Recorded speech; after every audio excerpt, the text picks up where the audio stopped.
Well, folks, welcome to another edition of Rimshots with Sean, brought to you by Barstools and Bandtalk. We're going to have an awful lot of people here that are going to recognize this man. We have the one, the only Mr. Maurice Raymond from the Blushing Brides. How are you, sir? I am well. I have to say, and I shared this with you yesterday, some of your social posts over the last week or so have been absolutely hilarious. You know, a lot of comments are, why don't you tell us how you really feel, Maurice? And you're not pulling any punches on stuff, man. You're throwing it out there. You getting any backslap on that, or do you even care? Am I getting any backslap? Sure, I get backslap, but I basically tell them to go fuck themselves. So they don't care. I'm old. I've been through a lot in this world. I've seen a lot. I know the deal. I know the game plan. I know what it's all about. I've read the notes. In the margins. I know what's going on. I mean, come on, it's not rocket science. Yeah. It's about wealth, power, and everybody else can go, fuck themselves. We were talking yesterday because we messed up our first call, and you were talking about, basically how you guys were having a lot of success, and COVID hit, and then all of a sudden, somebody puts on a wig, and they kind of they can do what you do. We're going to talk about music. Yes, yes. Talk about politics and stuff. No. Well, I'm talking your post, like in particular, you had a couple of real funny ones about the Super Bowl. What'd you think of the Super Bowl anyway, Maurice? That was great. People were bitching about that one call, but I made a point that the reason that they make those calls, and there's human beings involved. I know that it's frustrating at times, but there's an actual rule book that act that defensive corner made was holding. And people go, well, it was a critical time of the game, and we got to call it. And why you call it? And go, well, yeah, that's why you call it, because it's a critical point of the game. I mean, the guy held him. Sorry, it's your team. But anyways, it was okay. I thought that the whole the NFL is, like everything else. We've lost. My rant is we've lost the ability as a species, as a community, to appreciate sporting events for what they are. They've all turned into some kind of grand circus. Why is the sport not enough just to be, the beauty of the game? Why are we talking about the game? I used to go, and I still go on YouTube and watch 1960s hockey broadcasts. And I used to love, in between the whistles, there was none of this bullshit music going on, and like, what the fuck? You could hear the actual players talking. You could hear the skates on the ice. That was elegant. That was intrigued. That was engrossing and brought you into the game. You could hear the grunts and what is it? Are we so far gone that we and so unable to be engrossed in something that we meet? We're like toddlers. We have to be like constantly stimulated. Yeah. As Jerry Seinfeld's dad would say. Well, I find with sports now, it's almost like your cable company or your cell phone company, right? You've been a customer for years, but the new customers get the better deals because we've already got you. You're going to be around, but we want to get the new people. So we're doing, the bells and whistles and the pucks that light up and different things like that. I know what the bullshit is. It's, they want to get, when people say, well, we want to get everyone involved. Well, if you want to get everyone involved, first of all, why is the game not on in the afternoon so the kids can watch it? Right. It's kids are going to bed. I'm talking about little kids. You're developing those next fans. I can remember when I was a kid watching all those games, the Super Bowl, the World Series during the afternoons. It was amazing. It was life-changing. It was great. Anyways, that being said, it's a commercial bullshit. Everything is commercial bullshit. There's no more. It's not about even my favorite band, that I grew up with, the Rolling Stones, that at one point had integrity, is now just a big stupid circus with, the same regurgitated crap, same style song played over some kind of, they have people, asking, what song would you like out of these four songs? And they have voting and, like, I don't know. I don't get it. Maybe I'm old. My girlfriend sometimes says to me, he's just a cranky old guy now. Well, I don't think so because, and the whole COVID thing, like you said something to me yesterday about, you guys having like very, very good success, and then things open up, and some guy throws on a wig and he thinks he can do it, and it works. And I brought that up to a friend of mine yesterday, and he goes, if COVID did anything, it put the value on music, but it put the devalue on musicians. And his thing was, you had that guitar in the corner. You couldn't go out, so you learned how to play guitar. Now all of a sudden you're playing a club where you never played a club before. And I started thinking about that, and it is true. People love the music, but the musicians, kind of all their blood, sweat, tears, and whatever before, it's kind of like, whatever. It's not that big of a deal. I don't know what your thoughts are on that. Like anything else, things evolve. So, the electronics and technology and blah, blah, blah has opened the door to many people to be able to do music. In my day, and I'm sure in the days of, our predecessors, you made a choice to become a musician. The Blushing Brides didn't start out to be a tribute band in the first place. We started out to try and get a record deal and become singer-songwriters of our own right. It didn't work out that way. But we did start out as musicians, guys who did everything 24/7 about music.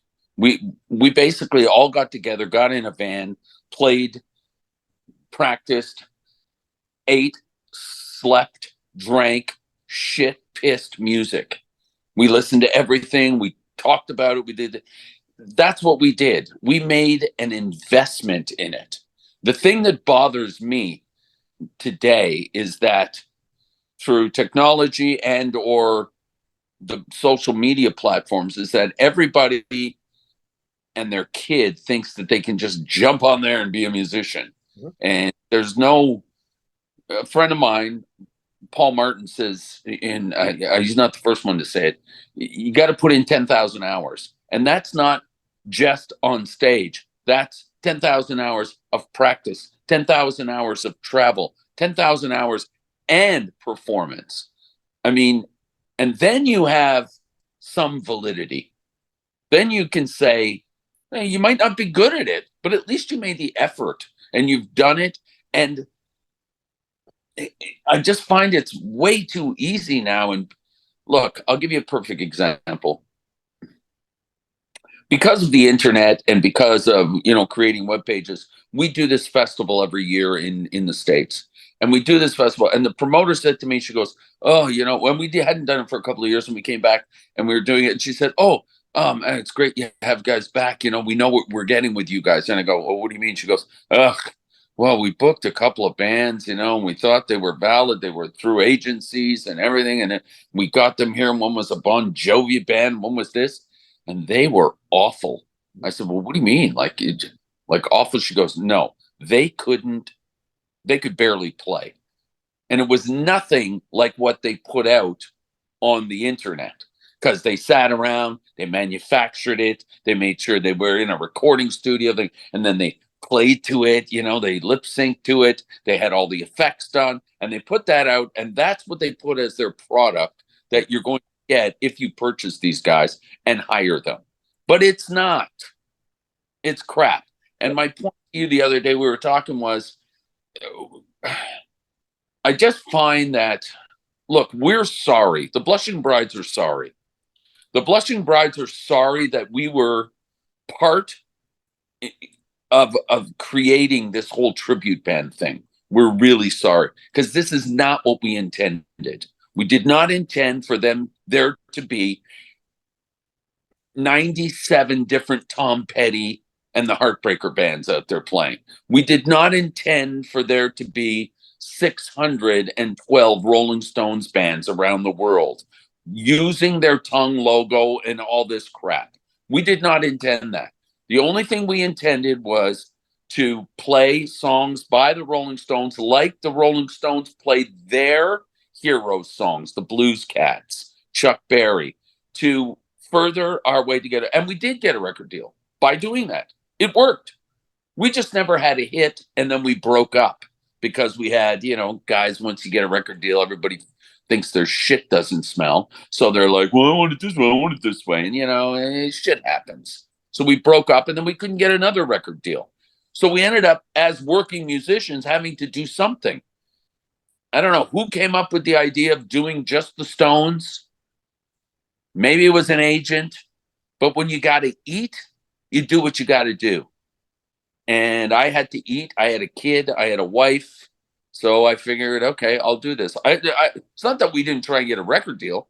It's just it became easy to do and get paid to do that. And people loved what we did. But the difference between us and these other bands is we're an actual rock band. We don't play it like the Stones. We play their songs, but that's it. We play it our way. And you're getting a real rock and roll experience because every night is different. It's not the same shtick. It's not the Rolling Stones classic tribute band. We will play exactly as the Rolling Stones played this song. Who wants to see that? Who wants to see that been done? You want to see something different. You want to see something dangerous. You're not sure what's going to happen here. You know it's going to be good because it's a great band. The band's going to tear the socks off you. But it's not going to be, all right, well, I've seen that before. What are you paying for? Yeah, it's a good point. It's a good point, Maurice, because everybody has a cell phone that they bring to a show, and you can be playing and your amazing song or your biggest mistake you've ever made can be up on the internet before you finish your set, right? Sure. I like to do this when I see people with their cameras. I do this. Put that on the internet. Yeah. And I melt the words. Well, and it's a great point. And with me, like so I'm a drummer, and I play in two bands and stuff, and I see stuff that goes up, and sometimes I go, oh, I did that pretty good, and sometimes like, oh, I could have done it better. However, I always do it for myself, right? So it's like I don't really care what a musician thinks, and I don't say that to be an idiot or whatever. It's just I play for myself, and if I like what I did, that's good enough for me, and I don't need somebody to tell me I did good or I did bad. Yeah, I mean, look, we're human beings. Not everything I do is great, especially what I do, because I'm not a musician. I'm a performer. I do play harmonica, and I'm a harmonica player, but I more use it as I'm a harmonica player, so I am kind of a musician, but I'm not really a musician. I'm more a performer. What I do is I try and interpret the song at that moment. And a lot of times what I do is maybe going to seem weird to people or it's not going to work. That's life. Yeah. But that's what we mean by no matter when you come to see the Blushing Brides, you're going to see something interesting and special. Whether it's going to be good, that's another story. Whether you like it or not is going to be another story. I may say things in between songs that are off-putting, but that's part of the show. I was talking about masturbation, in between time, and one person went, well, I don't think that's appropriate to be talking about masturbation, in between a song and a rock show. I'm going, why? And another person thought it was hilarious. Right. It doesn't. The thing is, I'm so sick of the generic nature of what's being put out and the public eating it up. Okay, so I'll tell you a story. In 1981 or 1980, there was an interview with Mick Jagger, and Mick Jagger was asked about the Blushing Brides. And he said, his quote was, I think it's quite mad what they're doing. I mean, it's okay. It doesn't offend me. But I think America has a large appetite for recycled garbage. Okay. Now, in some ways, I took what he said as I understood what he meant. And you see it more and more today with the public that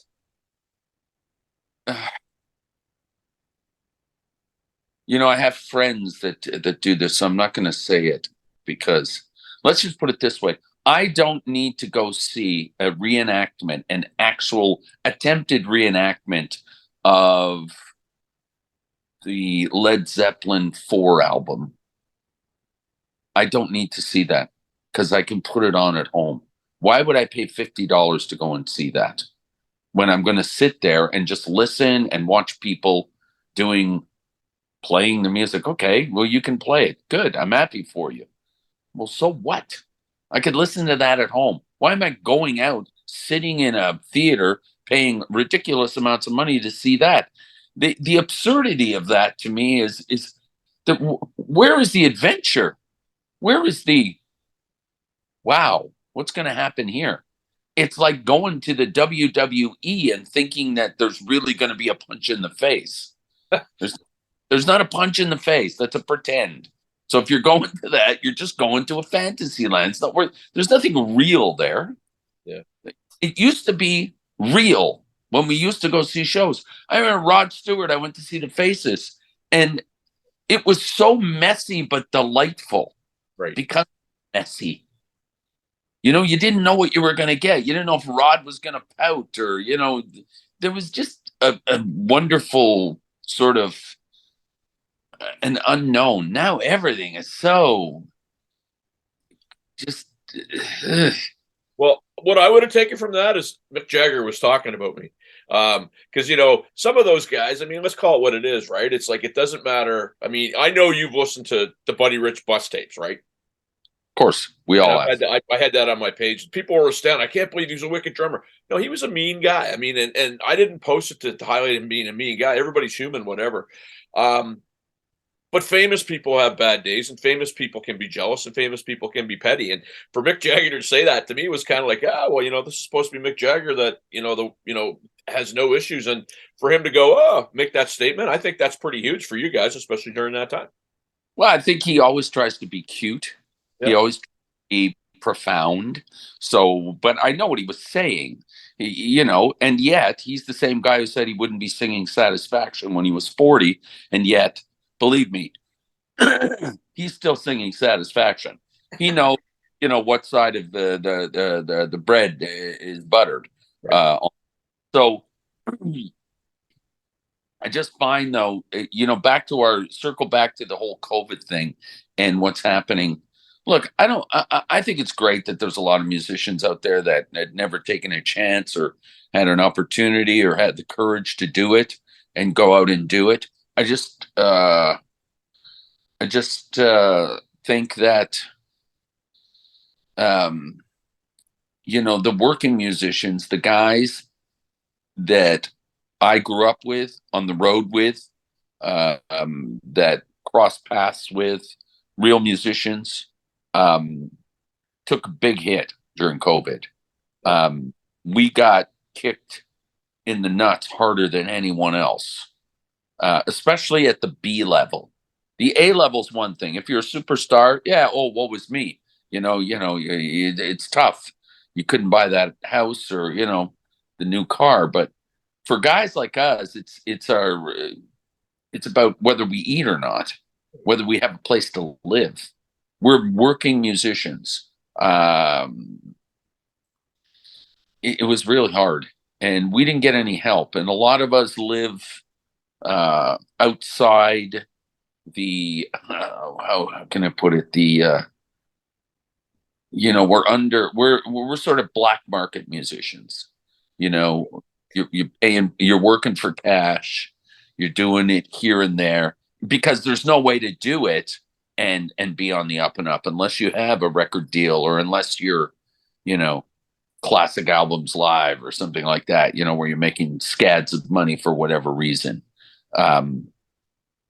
It's just really tough unless you have a hit record. And well, there are no hit records anymore. That's all gone. So we're gonna call this segment 1. We're gonna come back for segment 2 because there's something that you hit on that I wanna pull up on the next segment. We're back after this.